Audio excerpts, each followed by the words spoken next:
était et qui vient, pour les siècles des siècles. Amen. L'ange du Seigneur apporta l'annonce à Marie. Et elle conçut du Saint-Esprit. Voici la servante du Seigneur. Qu'il me soit fait selon votre parole. Et le Verbe s'est fait chair. Et il a habité parmi nous. Priez pour nous, Sainte Mère de Dieu, Afin que nous soyons rendus dignes des promesses du Christ.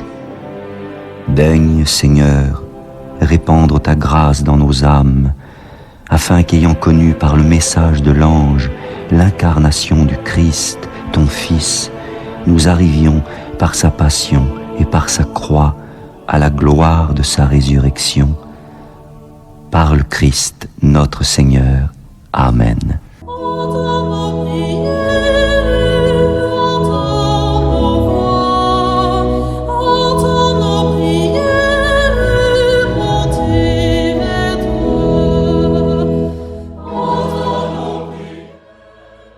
Seigneur, dans le silence de ce jour naissant, je viens te demander la paix, la sagesse, la force. Je veux regarder aujourd'hui le monde avec des yeux tout remplis d'amour, être patient, compréhensif, doux et sage, voir au-delà des apparences tes enfants, comme tu les vois toi-même, et ainsi ne voir que le bien en chacun. Ferme mes oreilles à toute calomnie. Garde ma langue de toute malveillance. Que seules les pensées qui bénissent demeurent en mon esprit. Que je sois si bienveillant et si joyeux, que tous ceux qui m'approchent sentent ta présence. Revêts-moi de ta beauté, Seigneur, pour qu'au long de ce jour, je te révèle. Amen.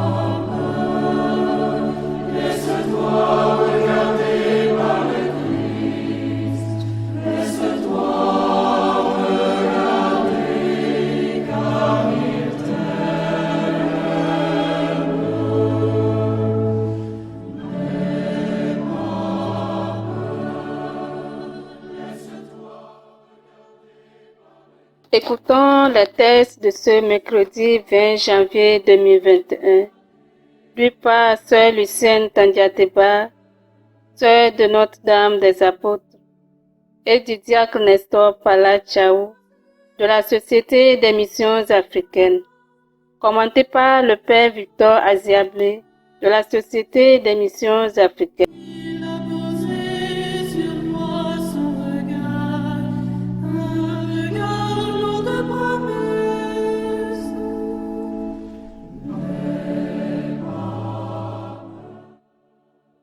Lecture de la lettre aux Hébreux, chapitre 7, versets 1 à 3, les 15 versets 17. Frères, Melchisédek était roi de Salem, prêtre du Dieu très haut. Il vint à la rencontre d'Abraham quand celui-ci rentrait de son expédition contre les rois. Il le bénit et Abraham lui remit le 10e de tout ce qu'il avait pris. D'abord, Melchisédek porte un nom qui veut dire roi de justice. Ensuite, il est roi de Salem, c'est-à-dire roi de paix, et à son sujet, on ne parle ni de père, ni de mère, ni d'ancêtre, ni d'un commencement d'existence, ni d'une fin de vie. Cela le fait ressembler au Fils de Dieu. Il demeure prêtre pour toujours. Les choses sont encore beaucoup plus claires si un autre prêtre se lève à la ressemblance de Melchisédek et devient prêtre, non pas selon une exigence légale de filiation humaine, mais par la puissance d'une vie indestructible. Car voici le témoignage de l'Écriture. Toi, tu es prêtre de l'ordre de Melchisédek pour l'éternité. Parole du Seigneur. Nous rendons grâce à Dieu.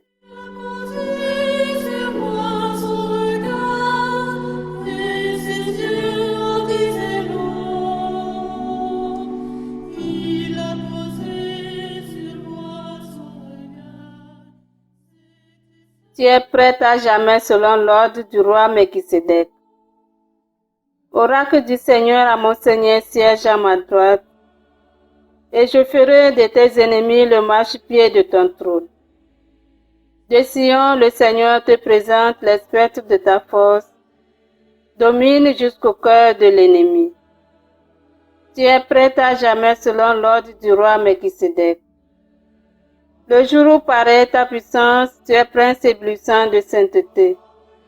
Comme la rosée qui naît de l'aurore, je t'ai engendré.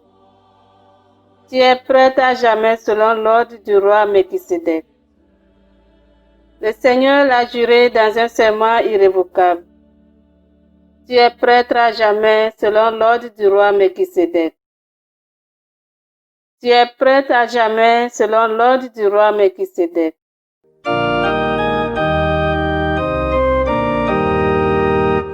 Alléluia, Alléluia, louange à toi, Seigneur Jésus. Alléluia, Alléluia. Jésus proclamait l'évangile du royaume et guérissait toute infirmité dans le peuple.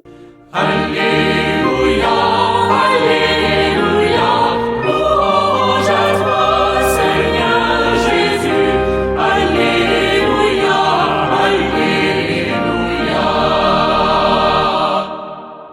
Le Seigneur soit avec vous et avec votre esprit. Évangile de Jésus-Christ selon saint Marc. Gloire à toi, Seigneur. Marc chapitre 3, versets 1 à 6. En ce temps-là, Jésus entra de nouveau dans une synagogue. Il y avait là un homme dont la main était atrophiée. On observait Jésus pour voir s'il le guérirait le jour du sabbat. C'était afin de pouvoir l'accuser. Il dit à l'homme qui avait la main atrophiée, « Lève-toi, viens au milieu. » Et s'adressant aux autres, « Est-il permis le jour du sabbat de faire le bien ou de faire le mal, de sauver une vie ou de tuer ?» Mais eux se taisaient. Alors, promenant sur eux un regard de colère, navré de l'endurcissement de leur cœur, il dit à l'homme, « Étends la main. » Il l'étendit et sa main redevint normale. Une fois sortis, les pharisiens se réunirent en conseil avec les partisans d'Hérode contre Jésus pour voir comment le faire périr. Acclamons la parole de Dieu. Louange à toi, Seigneur Jésus. Sur moi son regard, et m'a dit, viens, ne crains pas.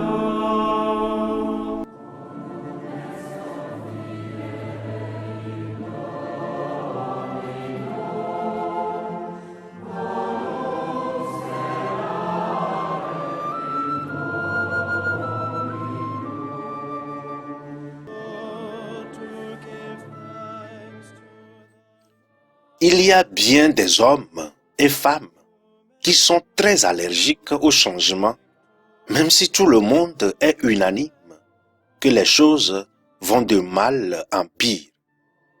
Ils ont peur du nouveau pour la simple raison qu'ils sont mieux là-dedans, parce que cela leur évite un nouveau apprentissage, un changement de manière. Pour ces personnes, il n'y a rien de meilleur que la routine qu'ils établissent comme tradition intouchable sans chercher à comprendre le pourquoi des choses. La plupart du temps, ce changement tant souhaité amène à leur achèvement leurs intérêts non avoués, leurs privilèges mesquins, leur honneur éhonté. Pour la conservation de leur pouvoir et privilèges et domination, ils sont prêts à tout, même s'il faut tuer, incarcérer, boucler la presse, faire taire les voix qui dénoncent par tous les moyens. Jésus n'échappera pas à cette machination. Est-il permis, le jour du sabbat, de faire le bien ou de faire le mal? Marc chapitre 3, versets 1 à 6. La vraie question est là. Mais les autorités religieuses feintent la question. L'hypocrisie religieuse va nous tuer. Faire semblant d'être garant des us et coutumes, alors qu'on est les premiers à faire le contraire. Quand quelqu'un insiste trop sur un fait, c'est la preuve qu'il a un problème. C'est là son péché mignon. Et pour cacher son vrai visage, il se fait défenseur, avocat sans frontières. Trop d'hypocrites dans l'Église. Ces hypocrites, d'après le pape François, ont un dénominateur commun. Leur radicalité, leur intransigeance. Ils n'ont aucune miséricorde en eux. Si vraiment ce Jésus vient de Dieu, disaient ses contemporains, et surtout les autorités religieuses, il ne va pas profaner le sabbat. Telle est la preuve et l'argument de ces hypocrites. Qu'a-t-il fait de mauvais?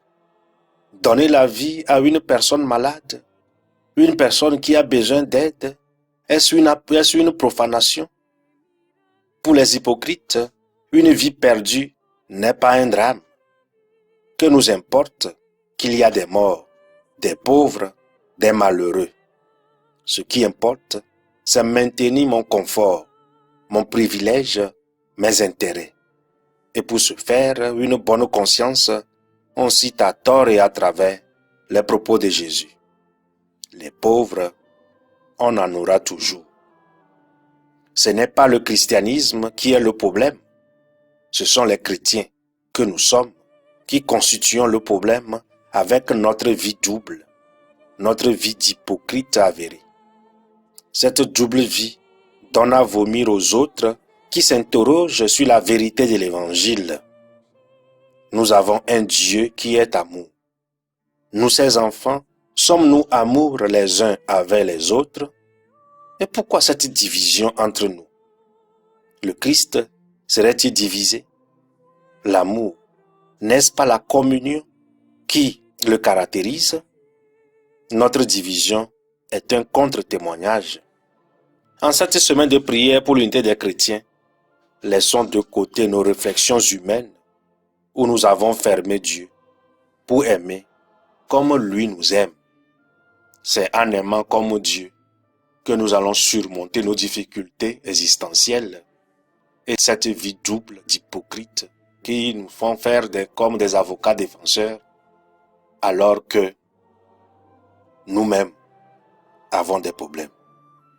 Que la parole de Dieu trouve un coin rafraîchissant dans nos vies pour que notre manière de vivre reflète l'Évangile pour la gloire de Dieu.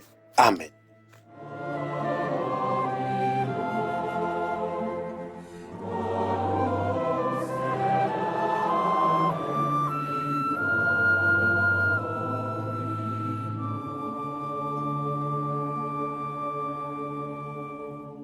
Le Seigneur soit avec vous et avec votre esprit.